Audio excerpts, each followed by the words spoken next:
Hermanos, muy buenos días. Un saludo a todos ustedes. Tengo 8 de la mañana, exacto, aquí en el sur de California. Y bueno, hoy vamos a continuar entonces nuestro estudio en lo que tiene que ver con el libro de los Hechos. Y para esto vamos a abrir la Biblia en Hechos capítulo 17 y vamos a leer versículos del 19 al 21. Hechos capítulo 17 del 16 al 21. Tengo conmigo la Reina Valera, pero voy a abrir otras versiones también. Eh, a ver, ¿cuál voy a abrir? Voy a abrir la Biblia en español de las Américas. Nueva Biblia de las Américas. Muy bien, tengo aquí la Biblia. Tengo la Reina Valera y la Nueva Biblia de las Américas en el capítulo 17. Vamos a leer del 16 entonces al 21.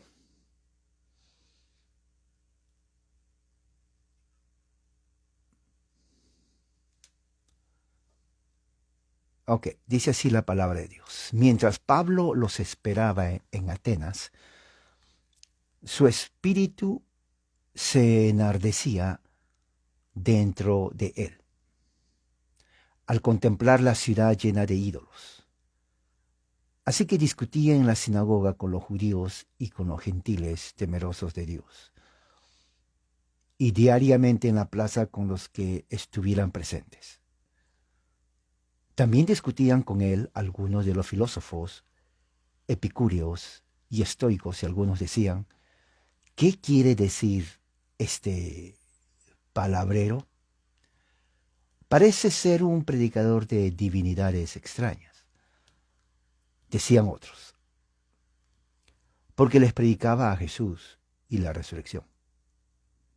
Entonces tomaron a Pablo y lo llevaron al Areópago, diciendo: ¿podemos saber qué es esta nueva enseñanza que usted proclama? Porque le oímos decir cosas extrañas, por tanto, queremos saber qué significan. Pues todos los atenienses y los extranjeros de visita allí no pasaban el tiempo en otra cosa sino en decir o en oír algo nuevo. Hasta ahí vamos a leer, porque lo que viene después ya es para la otra reunión el próximo día del Señor. Pero esto es importante porque este es el contexto de lo que viene después. Pero fíjese cómo dice el versículo 16. Dice: mientras Pablo los esperaba en Atenas. ¿Por qué Pablo? Bueno, para entender eso hay que leer otra vez los versículos antiguos. Eso se llama contexto. Tiene su Biblia con usted y tiene también sus marcadores. Dice el versículo 13: pero cuando los judíos de Tesalónica supieron que la palabra de Dios había sido proclamada por Pablo, también en Berea fueron allí para agitar y alborotar a las multitudes, o sea que estaban en Berea. Recuerde que Tesalónica y Berea, muchos creyeron en Pablo, inclusive mujeres de alta categoría política, social y económica, creyeron en el Evangelio. Los hermanos inmediatamente enviaron a Pablo para que fuera hasta el mar. Tuvieron que sacarlo hasta el mar, porque le estaban persiguiendo para matarlo los judíos. Pero Silas y Timoteo se quedaron allí. Entonces se dan cuenta, ahí está la razón por la cual esperaba. ¿A quién esperaba Pablo? A Silas y a Timoteo. Versículo 14. Por eso es importante leer la Biblia. Silas y Timoteo se quedaron en Berea. Pablo fue a Atenas porque los judíos estaban buscándolo matarlo. Entonces inmediatamente los hermanos prácticamente lo raptaron y lo mandaron de noche para que nadie los vea. Pero se quedaron en Berea Silas y Timoteo. Entonces Pablo va a Atenas. Mientras estaba en Atenas, dice que él estaba enardecido. Versículo 16. Su espíritu estaba enardecido. La palabra enardecido viene de la palabra griega paroxineto, que quiere decir estaba irritado, totalmente irritado, hasta el punto de enojado. ¿Ok? Cuando dice enardecido, es enojo. Pablo estaba enojadísimo. Pablo estaba, diríamos, intolerable a lo que estaba viendo, porque vieron cantidad de ídolos. Pero antes de seguir, entonces la pregunta es, ¿Atenas? ¿Qué es Atenas? Bueno, tal vez alguno lo escuchó cuando estaba en la escuela. Vamos a hablar un poco de Atenas para que se den cuenta a qué es Atenas. ¿Por qué sucede esto? Ok, su nombre deriva de la diosa de la sabiduría llamada Atena, ¿no? Quien se convirtió en la patrona, ¿no?, en la divinidad de la ciudad, después que, según la mitología griega, peleó con Poseidón. Los dos dioses compitieron por quién sería la persona que llevara el honor de convertirse en el patrón de la ciudad de Atenas. Y ofrecieron dones a los atenienses. Poseidón fue el primero que golpeó la tierra con su tridente, ¿no?, creando así agua, mostrando que él, si es escogido como patrón de Atenas, sería la persona encargada del poderío naval de los atenienses.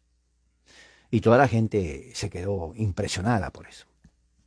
Pero viene entonces Atenas y dice, bueno, yo les ofrezco no, digamos, agua, pero un árbol de olivo, de donde salen las aceitunas. Entonces toda la gente se dice, árbol de olivo. ¿Cómo es esto un árbol de olivo? ¿No?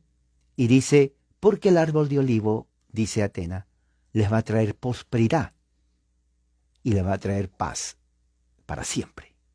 Entonces los atenienses dijeron, a ver, ¿queremos poderío naval o queremos paz y tranquilidad? Ahora, bien interesante, porque eso de paz y tranquilidad explica el por qué, ¿no? Cuando vamos, por ejemplo, a que, ¿dónde está esto? Vamos aquí. Estoy abriendo aquí el milagro de la internet. Muy bien.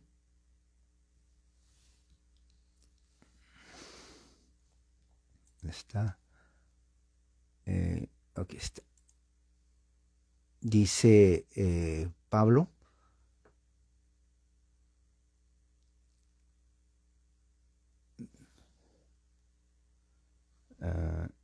Cuando escribe a los tesalonicenses.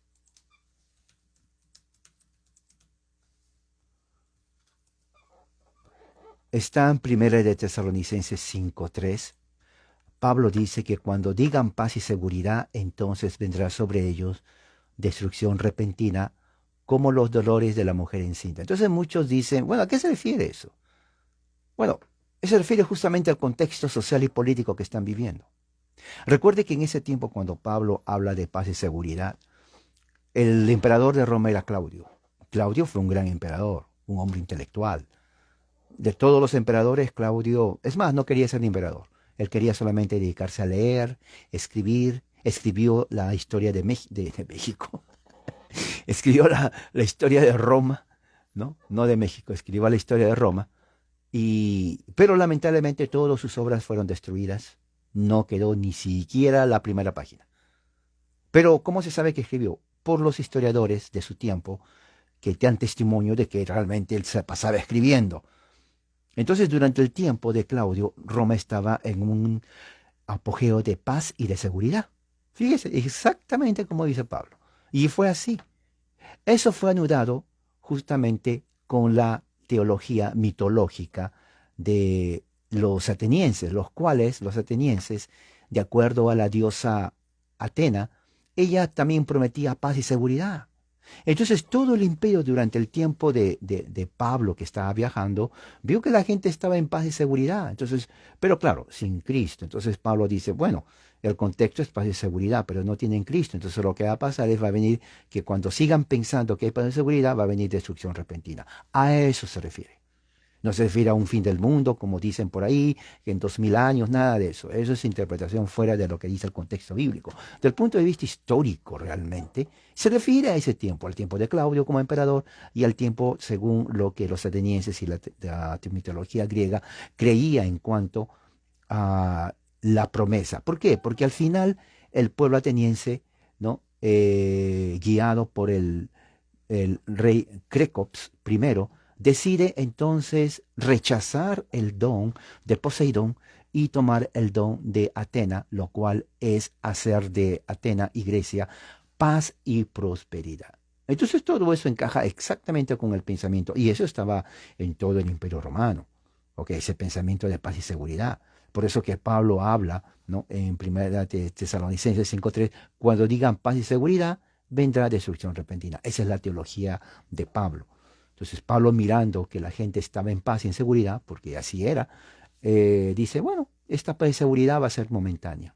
Va a venir sobre esta sociedad algo que va a destruir. Y en realidad no fue ahí mismo que vino, porque Pablo escribe su carta más o menos en los años antes de los 52, 55 más o menos.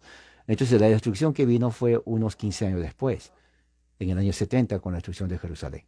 Entonces prácticamente la destrucción sí vino, pero no vino en ese momento, pero vino 15 años después, lo cual parece mucho, pero en realidad no es mucho. Por eso Juan, cuando escribe su carta a las 7 iglesias, ¿no? Les dice, lo que va a suceder pronto. Entonces, ¿qué es lo que va a suceder pronto? Bueno, la destrucción de Jerusalén, que vino justamente 10 años después, en el año 70. Se destruye todo y ahí es justamente el cumplimiento del libro de las 7 cartas que manda a Juan al Asia, ¿no? Según el libro de Apocalipsis o Revelaciones que está en su Biblia. A eso se refiere. Entonces, según la mitología, Atena se convierte en la diosa patrona de la ciudad de Atenas. Los atenienses reciben a Atena porque ellos quieren paz y seguridad. Justamente encaja con el pensamiento de Pablo, ¿no?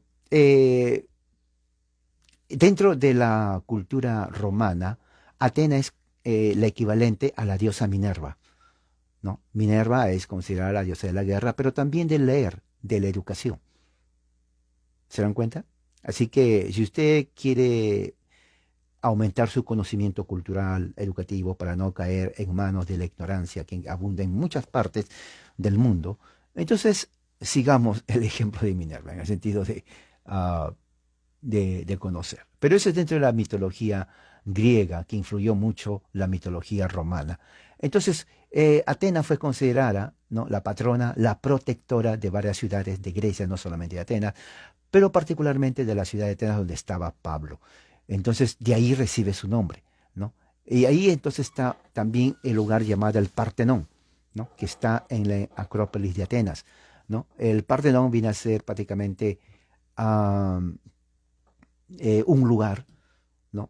Un lugar donde se reunían filósofos, gente intelectual, gente muy importante de Atenas. ¿Ok? Y ese Partenón se le dedicó a ella, a la diosa Atenas. Todas la querían Atenas, en realidad. En ese tiempo, si viajamos, por ejemplo, 2000 años en el viaje del tiempo, ¿no? En el túnel del tiempo, si vamos al túnel del tiempo y viajamos para atrás, vamos a ver que Atena, o la diosa Atena, era muy querida. Sí, la querían a Atena, la consideraban, la reverenciaban. Eh, su carácter, digamos, dentro de la mitología, era de una persona de respeto, ¿no? Sus símbolos de ella, cuando uno entraba, por ejemplo, al Partenón, y los que le seguían a ella tenían como símbolo un, un búho, sí, un búho, búho, sí, el animal, el búho, el que tiene ojos grandes, el búho. Ese es su símbolo. También una serpiente era su símbolo y al mismo tiempo el árbol de olivo. Entonces, esos 3 símbolos eran prácticamente de la diosa Atena. Entonces, en muchos lugares, muchas casas tenían búhos. Claro, no vivos, aunque algunos sí. Yo recuerdo, es más, tenía un amigo que tenía un búho así, grandísimo. Oiga, increíble. Cuando entré a su casa y volteó y me miró, me estaba hipnotizando. Un animalote, así, un ave, grandísimo, así, grandísimo. Yo no sé de dónde sacó, que es de los bosques de aquí. Yo le digo, ¿y para qué tienes esta cosa aquí? Esta cosa no tiene que estar aquí, tiene que estar afuera. No, no es canario, esos canarios chiquitos. Llévalo. Me dice, no, me dice, aquí está contento. Yo le doy de comer carne cruda, ratoncitos, y aquí está feliz de la vida. No, era un tremendo búho. Bueno, los atenienses, bueno, no sé si tenían búho de repente, pero el símbolo de la diosa era un búho, pero también las serpientes. La serpiente y también árbol de olivo. Muchos tenían árbol de olivo porque ustedes saben, el olivo por la aceituna y también por el aceite, lo cual es buenísimo para la salud. Les recomiendo una cucharada de aceite de oliva en las noches, buenísimo. Créame, eso es verdad. Muy bien, sigamos entonces. ¿Cuántos dioses habían en Atenas? Porque Pablo dice, ¿no?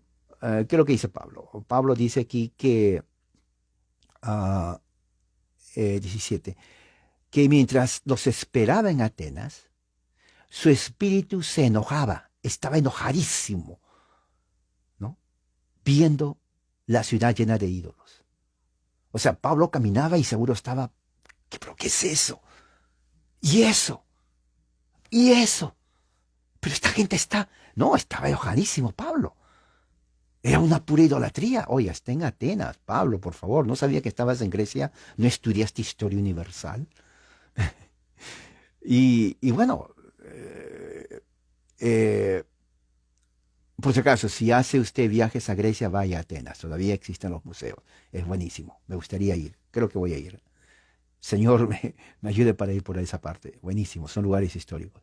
Pero Pablo estaba enojado. Su espíritu estaba lleno de rabia. Porque veía tanta idolatría. O sea, recuerde, era entendible porque él era judío. ¿No? Le provocaron, o sea, estaba provocadísimo cada vez que veía, ¿no?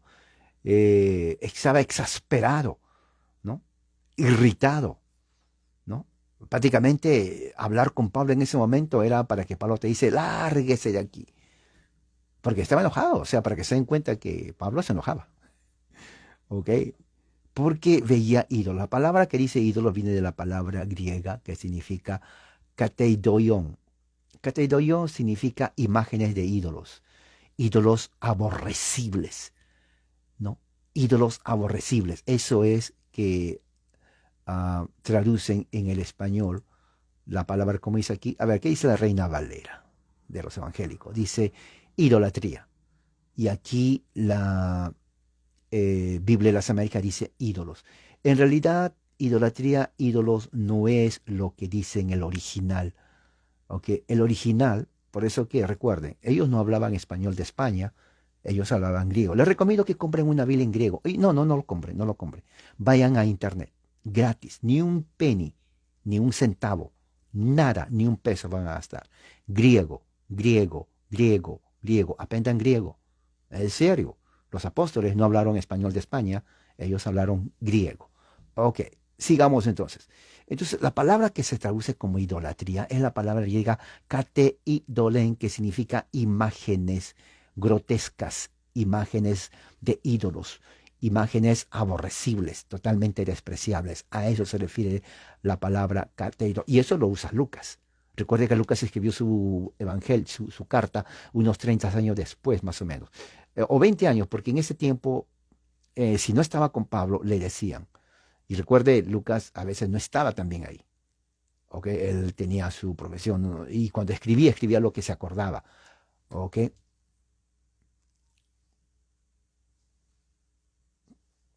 Eh, y bueno, en la ciudad. Pero ¿cuántos ídolos tenía Atenas? ¿Quieres saber cuántos ídolos por lo menos tenían los atenienses?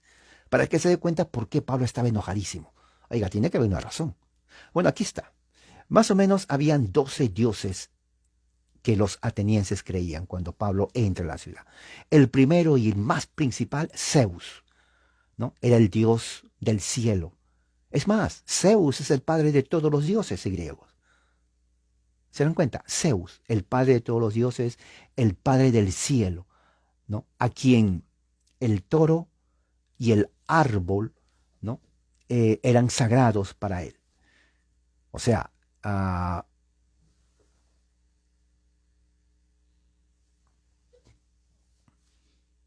eh,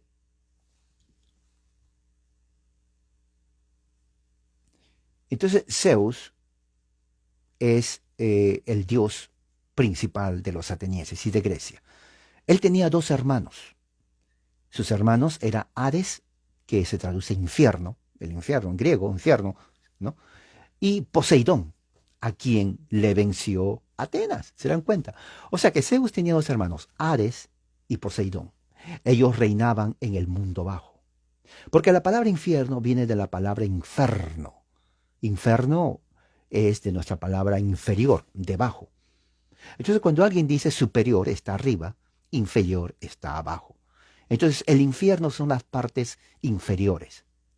Y infierno no es una palabra mala. Mucha gente, oh, el infierno, qué miedo. No, no es miedo. Inferno significa la parte baja, inferior.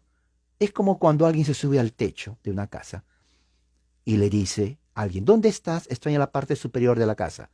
Oh, qué bien, está en el techo. ¿Y tú dónde estás? Oh, estoy en la parte del infierno de la casa. O sea, infierno en la parte baja. Eso es infierno. Así que ya sabe, infierno es latín, no es griego. ¿Ok? Vuelvo a repetir. Todos hablaban griego, no español de España. Es más, español de España que estamos hablando es una combinación de griego mal hablado, latín, ¿no? Y otros idiomas, francés también, hasta inglés. Así que Ares y Poseidón eran los dioses de la parte baja de la tierra, de ultratumba, como se dice, ¿no? Del mundo bajo, donde estaban los espíritus desencarnados. Ahí eran ellos.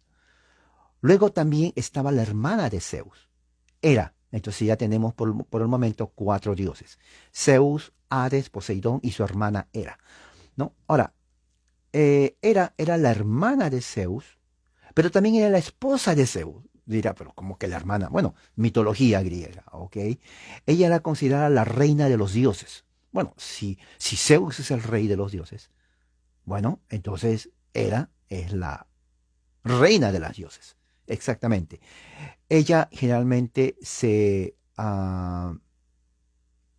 le ponía en una, se hacía su estatua con una corona, ¿no? Dando a entender de que era la diosa de las diosas, ¿no?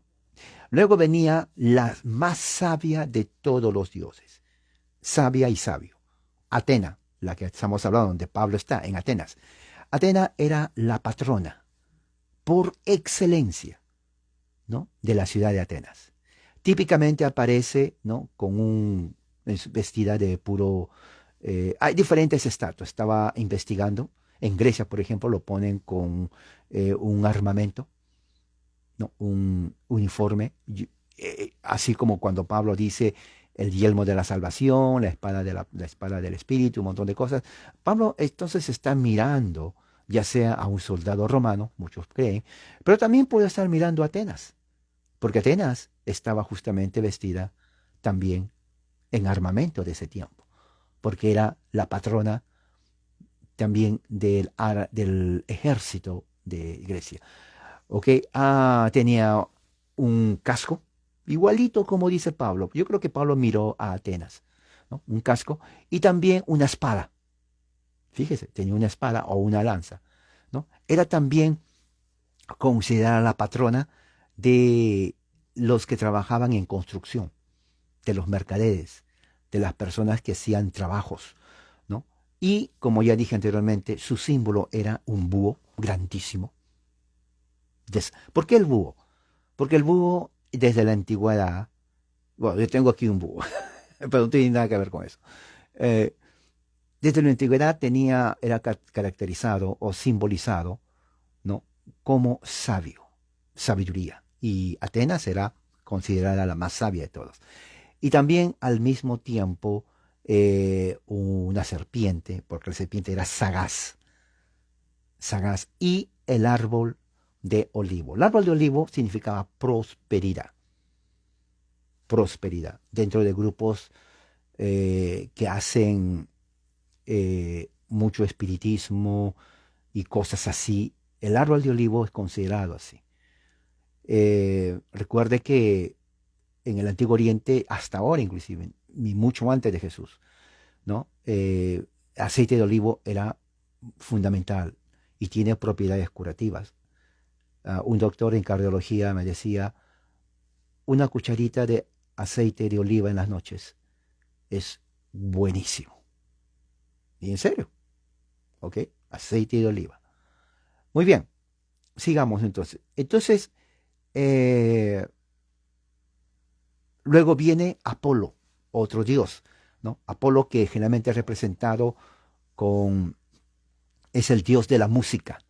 Fíjese, Apolo es el dios de la música, ¿no? Y de la profecía. Apolo es el dios de la música y la profecía. Entonces, eh, de todos los dioses ya tenemos a Zeus, tenemos a Atena, ¿no? Tenemos a Hera, tenemos a Poseidón, ¿no? Hay una película, El Poseidón. Apolo era el más engreído de todos los dioses de la mitología. Sí, en Grecia, por ejemplo, en Atenas, a Apolo lo querían. Era engreído, era como un tipo, digamos así, travieso. Entonces los atenienses les gustaba mucho Apolo, ¿no? Era el más, diríamos, popular, inclusive más que Zeus, era considerado el dios de los dioses, serio, ¿no? Y su santuario principal estaba en Delfi, que estaba en Grecia, ¿no? Donde los griegos venían a ese lugar a preguntar acerca del futuro de la humanidad.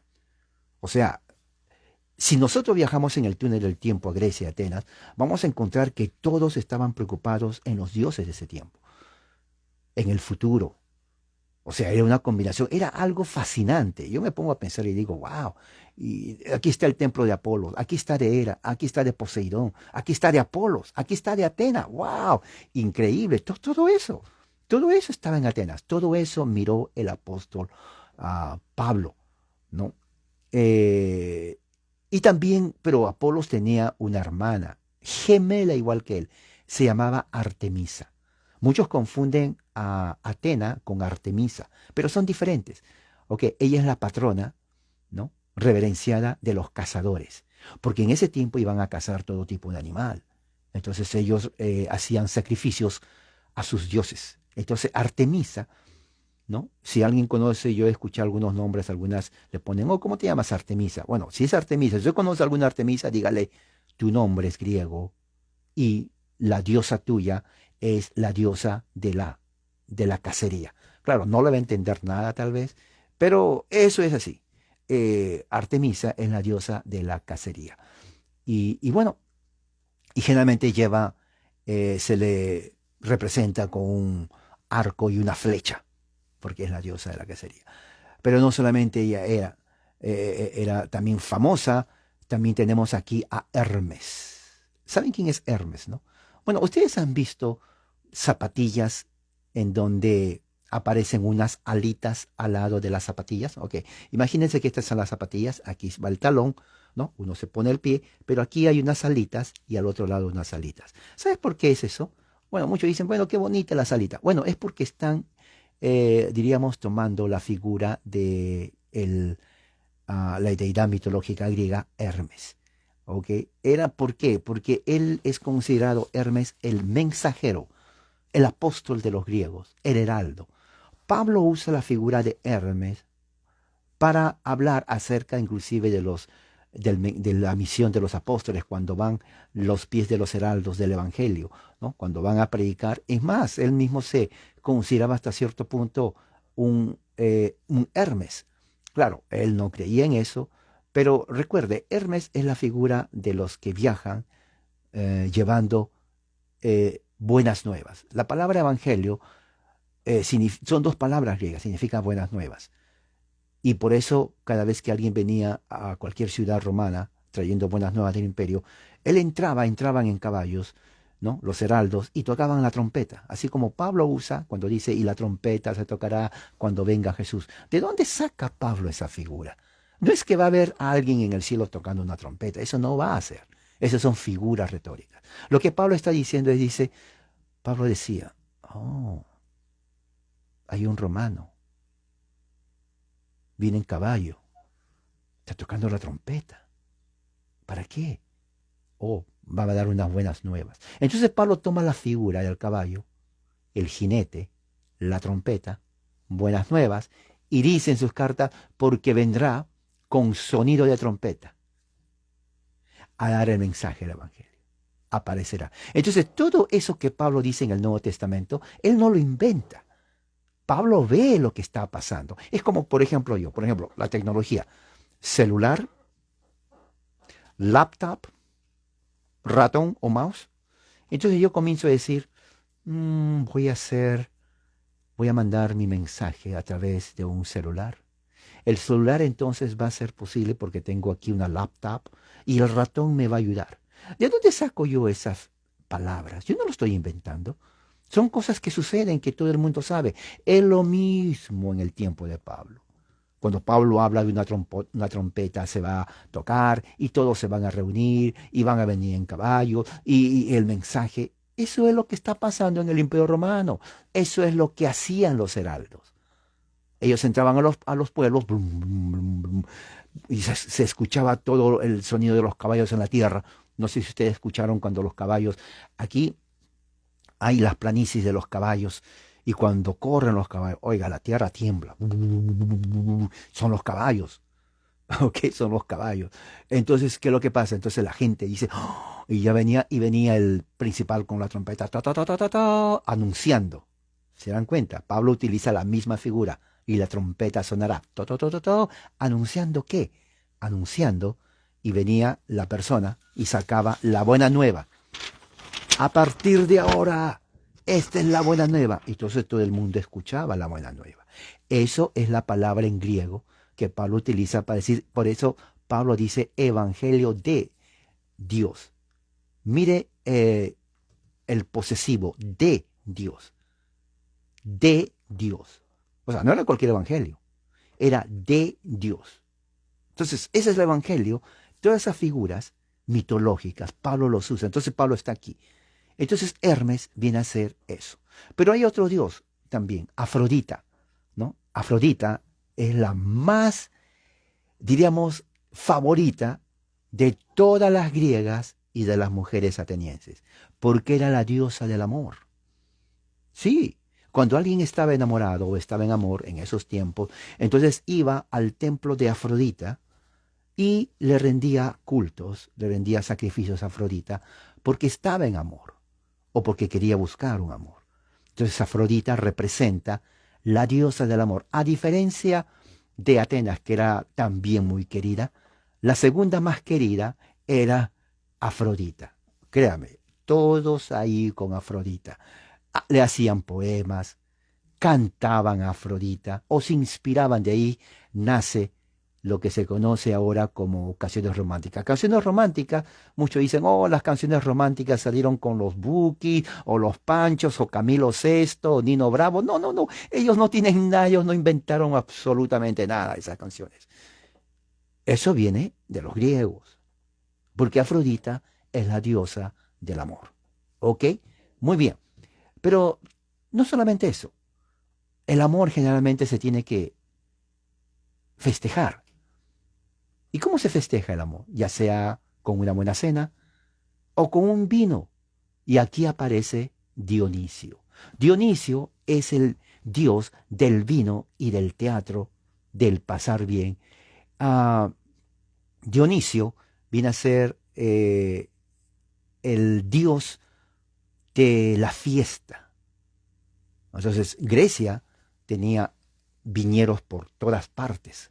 Atenas, todos tenían su viñedo, porque el vino era infaltable.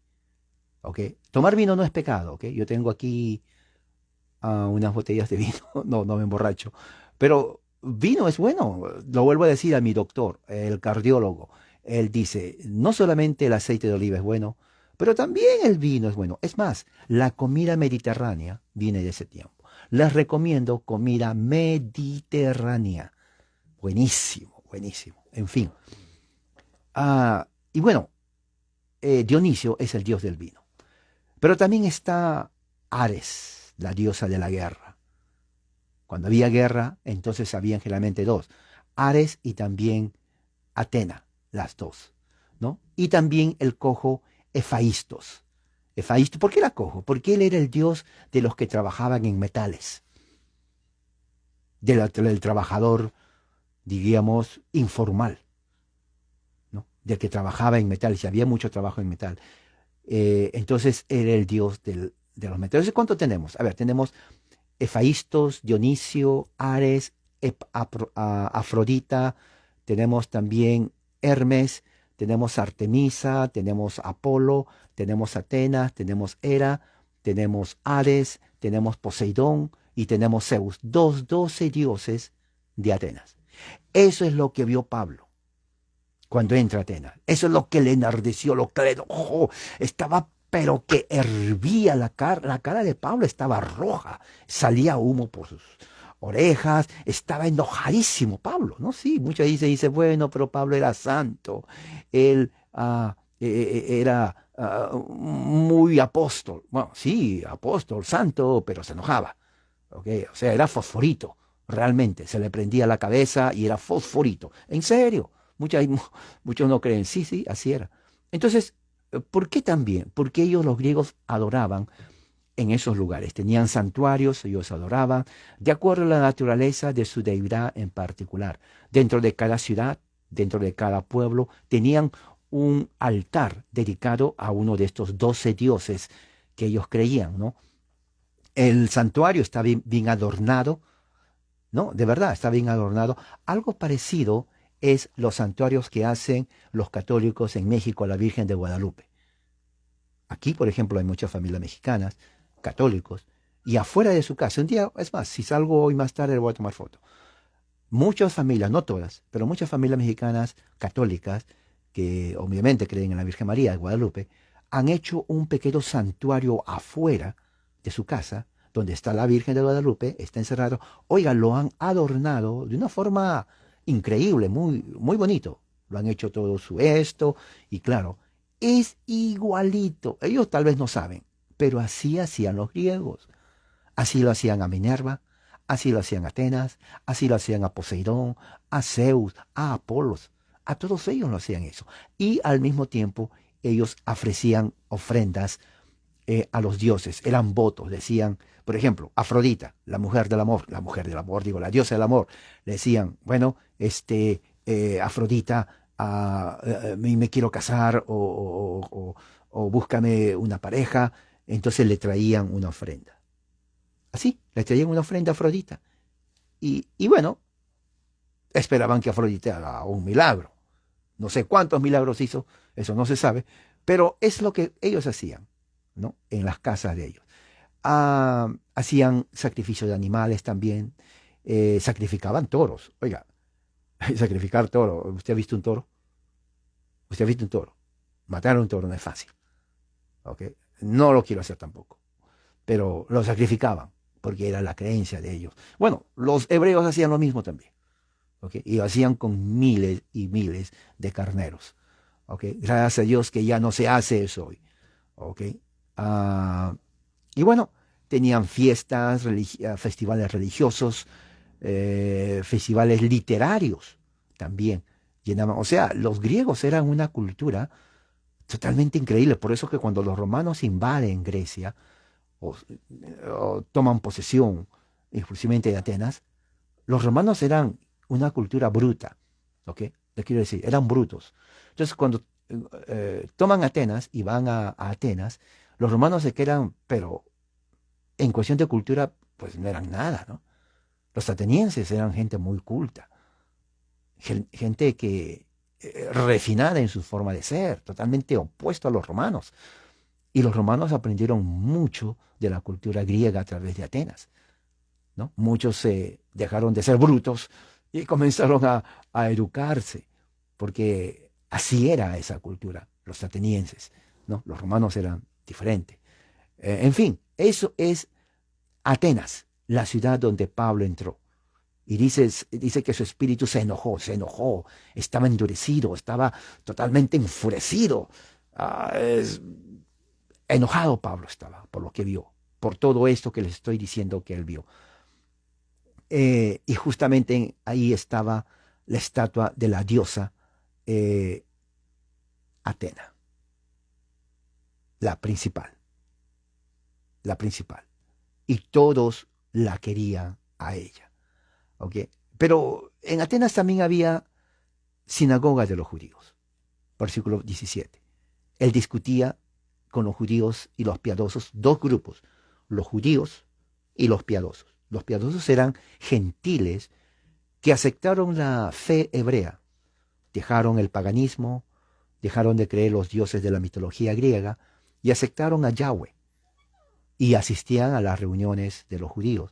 Ellos eran los piadosos, no eran judíos de nacimiento, eran gentiles, prosélitos que aceptaron, ellos decidieron creer a Yahweh.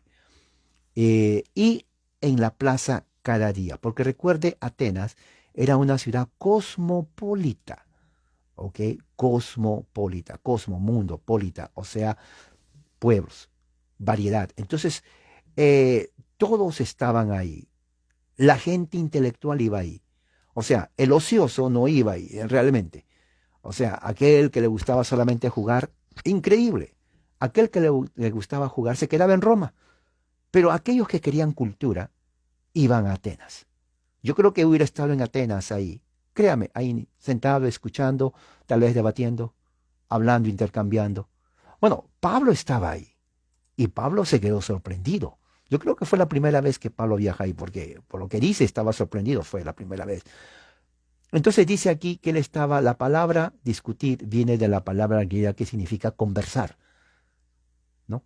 Es la palabra dielegeto, ¿no? La palabra significa conversar, eh, explicar.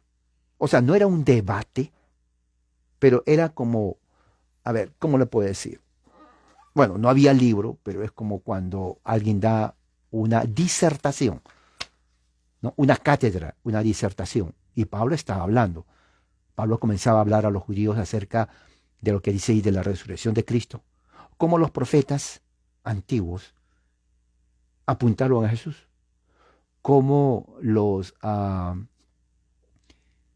como la ley de Moisés habló de Jesús, los profetas, el rey David, como todo eso llevaba de una manera lógica a Jesucristo, su pasión, su muerte, su resurrección y su ascensión y su glorificación. Y cómo ahora Dios el Padre lo hizo Señor y Cristo. Y llama a todos los hombres al arrepentimiento, llama a todos los hombres a que ellos pongan su fe en Jesucristo. Entonces es un mensaje nuevo para los judíos. Entonces él dialogaba, era un diálogo. De aquí, de la palabra dielegeto, viene nuestra palabra en español, diálogo. Entonces se dan cuenta que diálogo no es palabra español de España, es griego mal hablado. Entonces cuando usted habla con alguien y le dice, hey, vamos a dialogar de un punto de vista de la semántica griega, le va a quedar mirando y dice, ¿de qué? Sí, de la semántica griega. ¿De qué estás hablando? Es que diálogo es griego. La gente no le va a entender a usted, pero usted tiene que educar a la gente. Y la gente se va a quedar sorprendida de usted, va a decir, pero mira, esta persona me enseñó que diálogo viene de Grecia. En fin, pero veamos, entonces Pablo dialogaba, ¿no? Él dialogaba, él hacía un intercambio, le preguntaban a Pablo, Pablo respondía, le preguntaban otra vez, o sea, pero era un diálogo así. Y era interesante porque ¿cómo le puedo decir? Es algo dinámico, uno aprende de eso. ¿Ok? Les recomiendo que hagan diálogo, porque Dios nos dio la capacidad de hablar, la palabra, ¿no? Cuanto más dialoguemos, intercambiemos, mejor. ¿Ok? Pablo hacía eso. En las sinagogas, ¿no? Con los judíos y también con los, como dice aquí, con los piadosos. Interesante, porque la palabra griega, que se traduce como piadosos, viene de la palabra sebomenos. o que significa en griego los que reverencian, los que adoran. Parece que estas personas, que los piadosos, está mal traducido. ¿Ok? Por eso les recomiendo estudien griego, por favor, se los recomiendo de mi corazón, estudien griego. No debe ser piadoso, deben ser personas que adoraban con reverencia a Yahweh en la religión judía. Ellos eran gentiles, pero que reverenciaban con respeto, ¿no? a Dios de los judíos. Entonces con ellos hablaba.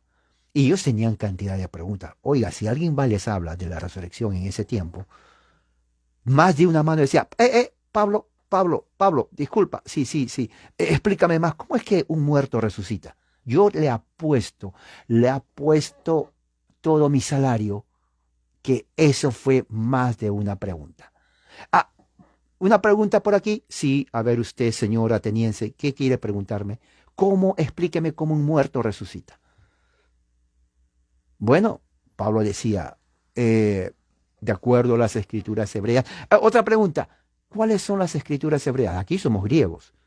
Aquí conocemos a Apolo, a Atenas, a Artemisa, a Eras, a Zeus. ¿Usted me habla escrituras hebreas? Otra pregunta por acá, por favor. ¿Quién fue Isaías? Nosotros no lo conocemos a Isaías. ¿Vive? ¿En qué parte está Isaías? Entonces Pablo tenía que, ¿se dan cuenta? Dialogar. Y no era de una hora, era de horas. De horas. Yo hubiera estado observando, mirando tal vez, y tal vez una pregunta a Pablo diciendo, hey Pablo, ¿cómo tienes tanta paciencia con esta gente? No sé. Pero eso era el diálogo que pasaba en ese momento. Y Pablo, y según la escritura, dice aquí, a ver, que dice que discutía, o sea, dialogaba. La palabra no es discutir, es dialogar. Aunque tal vez se hubiera, tal vez caído en un momento acalorado, pero Lucas utiliza la palabra diálogo porque eso era el momento. Le preguntaban y respondía. Y tal vez Pablo también preguntaba y decía, bueno, ustedes me preguntan acerca de la resurrección, pero ustedes creen en Apolos. Ustedes creen en Afrodita. Ustedes creen en Zeus. ¿Cómo es posible que ustedes me cuestionen a mí cuando ustedes creen cosas más fantásticas de lo que es un Dios ah, saliendo de la muerte a la vida? Es más, ¿desde cuándo ustedes han visto que una diosa va a plantar, digamos, árboles de aceitunas? Y claro, eso era una ofensa para ellos porque es una burla a su cultura. Oiga, nadie va a ir a su cultura a burlarse de lo que ustedes creen. Bueno, a Pablo lo miraban así. Por eso decía, ¿y de qué está hablando este? ¿De dónde viene? ¿Es griego? No, no es griego. ¿Es ateniense? Tampoco. Pero mira cómo se viste. Es bajito, está golpeado el pobre, apenas camina. Es bajo, encorvado, flaco, malnutrido. Y miren, pero escúchale, está hablando de otro mensaje diferente.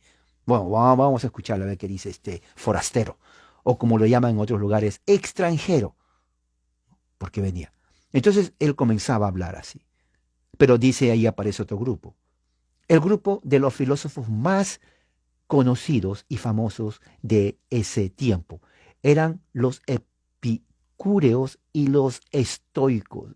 Hermano, repítamelo despacio porque ya me confundió. Yo no sé absolutamente quién es Epicúreo. ¿Ok? Y el otro, ¿cómo se llama? Son estoicos. Bueno, yo soy de aquí de Michoacán, México. Yo no escucho nada de eso. Bueno, vamos a explicar. Ok, Epicurio vivió en el año 342 a 270 a.C.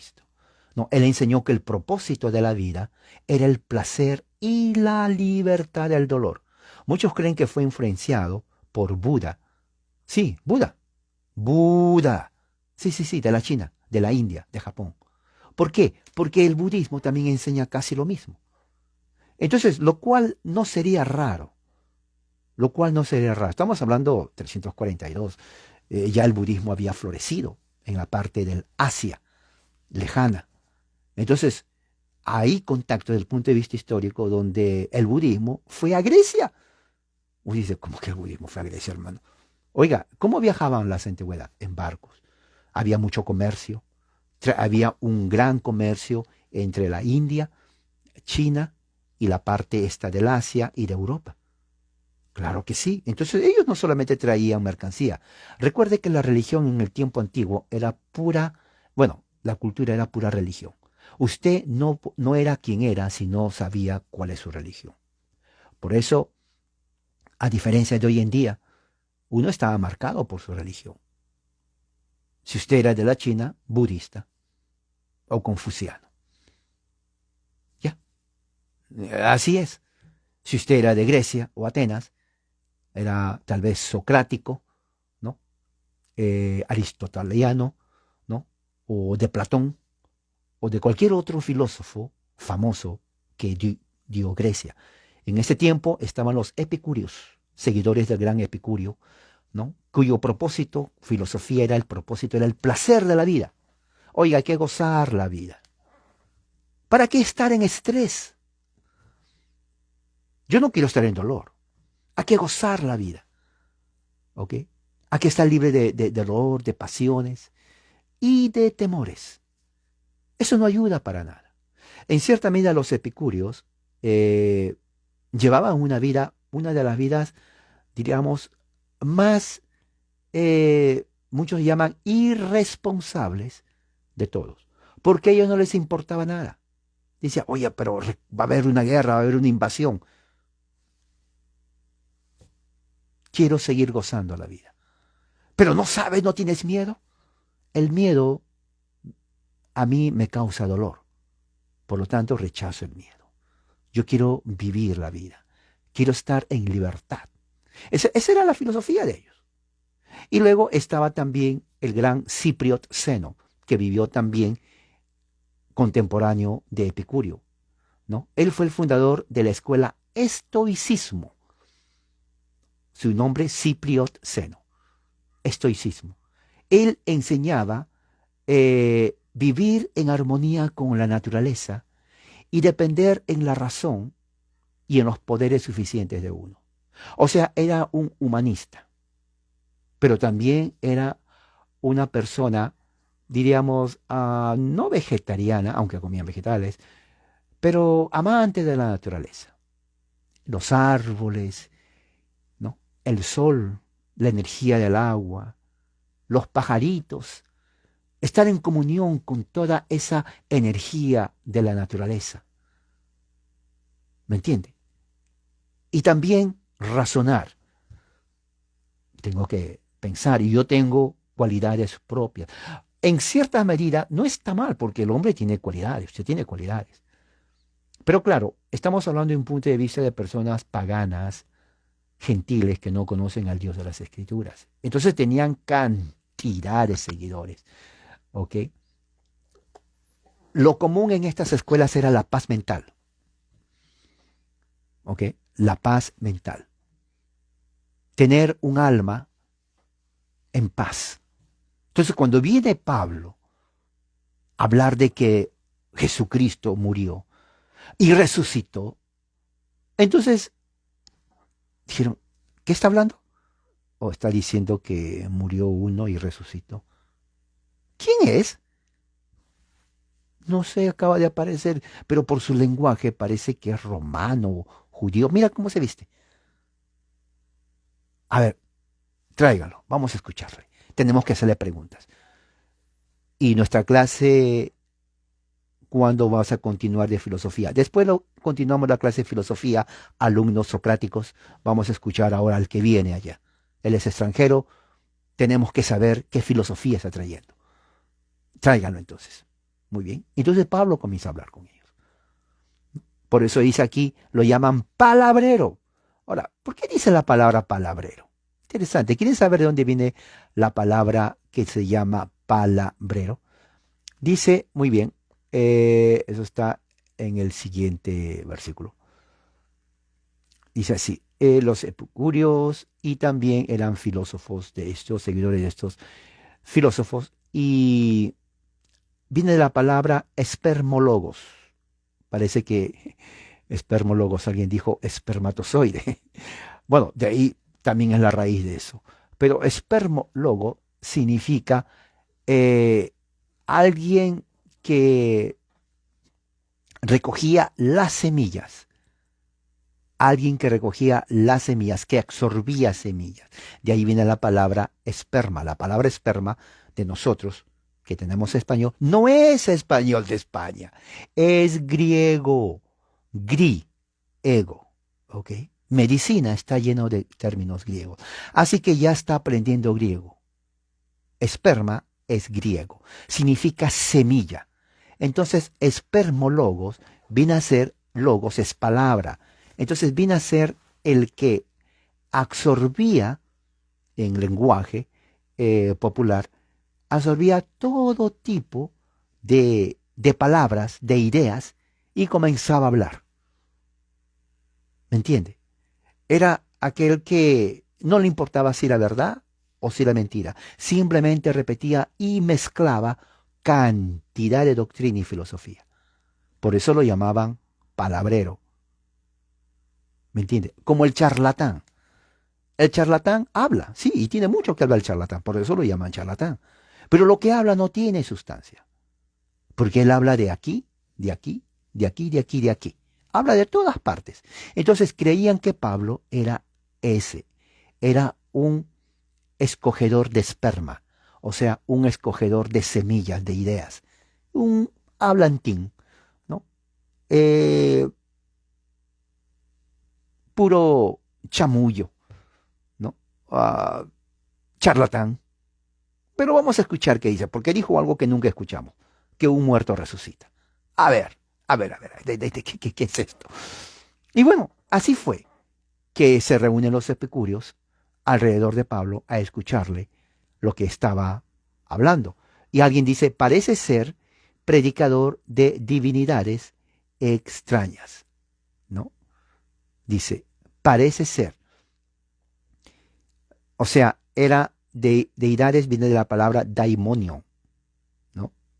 Daimonio significa demonio, de ahí viene la palabra demonio. Entonces se dan cuenta que demonio tampoco es español de España, es griego. Entonces cada vez que usted dice a alguien, oye, pero ese parece un demonio, hay una canción, ¿no? Estás hecho un demonio, algo así. Bueno, esa palabra demonio no es español de España, es griego, griego, griego, griego, griego. Entonces ya están aprendiendo griego. ¿Se dan cuenta que la mitad de la palabra que usted habla en español es griego? Y usted no sabe. Bueno, usted habla griego, punto, se acabó.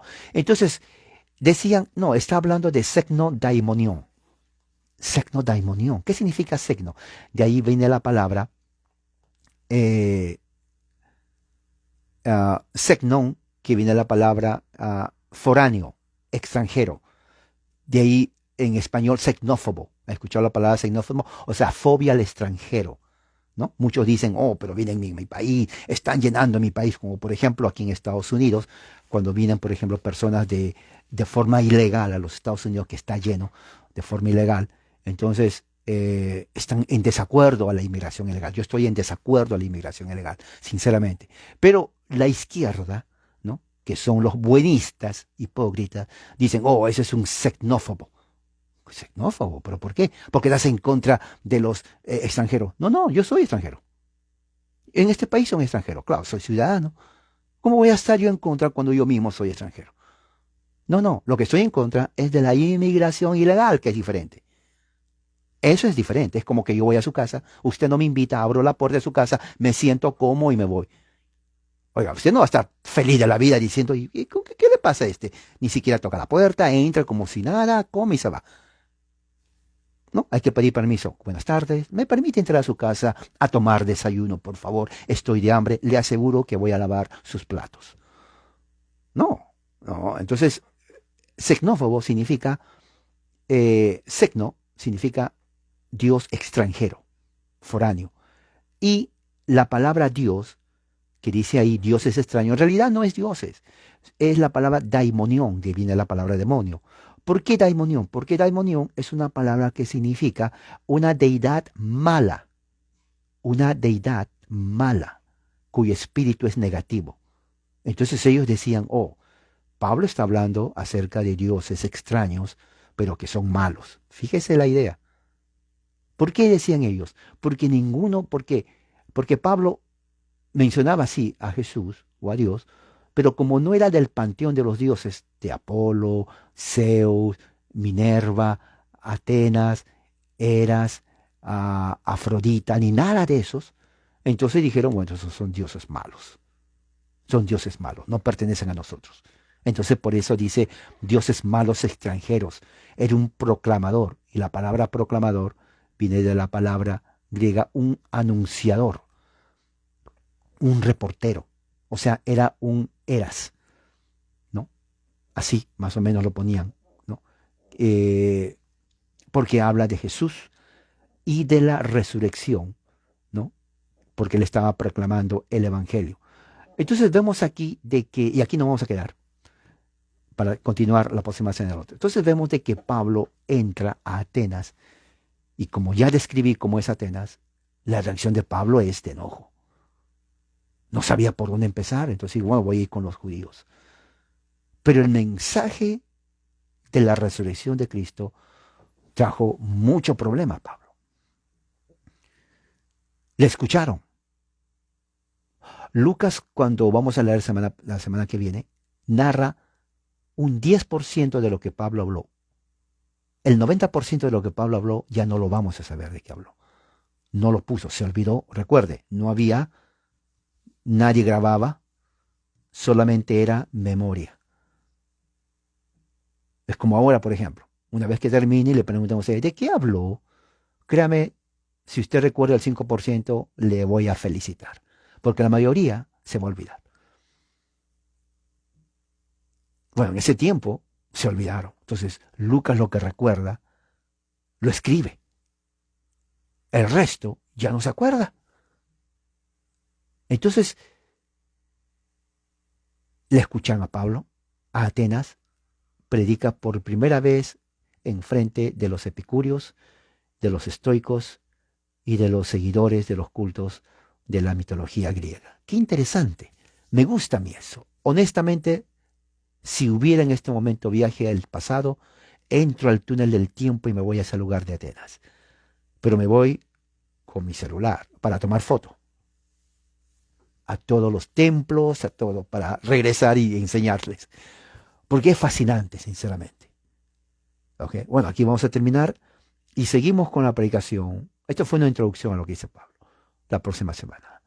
Gracias, Señor, en el nombre de Jesús, y que tu palabra nos ayude a entender cómo se expandió tu palabra, cómo el Evangelio iba a todas esas regiones y cómo mucha gente venía a conocimiento de la verdad.